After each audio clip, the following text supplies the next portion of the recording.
Shivanshu recording studio बानावर बिशुनगंज। अपना तू बहिना दुलारी के काहे नैला बुलिए नु गैला। अपना तू बहिना दुलारी के।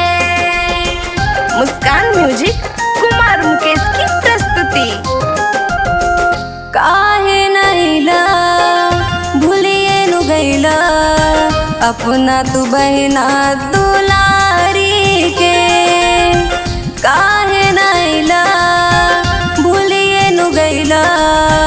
अपना तू बहिना दुलारी के आवे के देला ना कोनो खबरिया। हर पल तोहरा के देखे नजरिया। हर दम मनवा मारी के काहे नैला भूलिए नु गैला। अपना तू बहिना दुलारी के काहे नैला भूलिए नु गैला। अपना तू बहिना दुलारी के।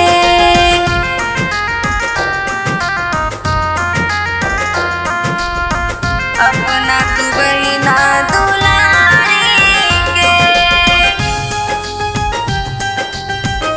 काहे नैला।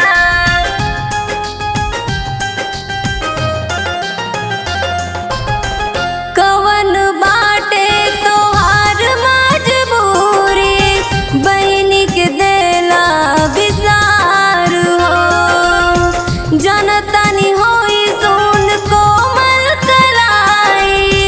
देख रहने ना तोहार हो। देख रहने ना तोहार हो। कवन बाटे तोहार मजबूरी। बहिनी के देला बिसार हो। जनतानी होई सुन कोमल कलाई। देख रहने ना तोहार हो। मतवा पर चंदन टीका लगैती।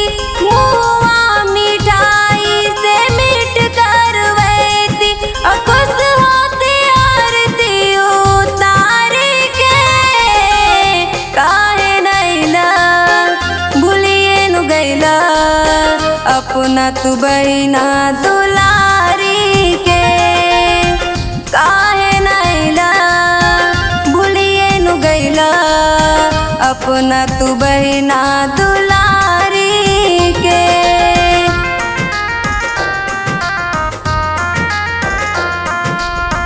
अपना तू बहिना दुलारी के काहे नैला।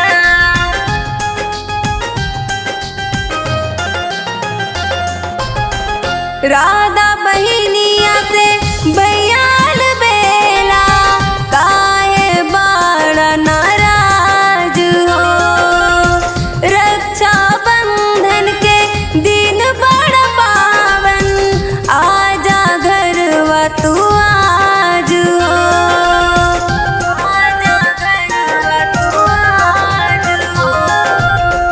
राधा बहिनिया से बयाल बेला। काहे बड़ा नाराज हो। रक्षा बंधन के दिन बड़ा पावन।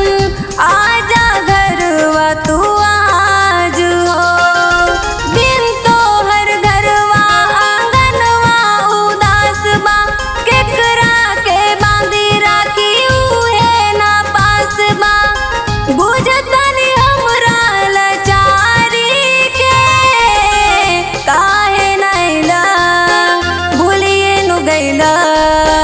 अपना तू बहिना दुलारी के काहे नैला भूलिए नु गैला। अपना तू बहिना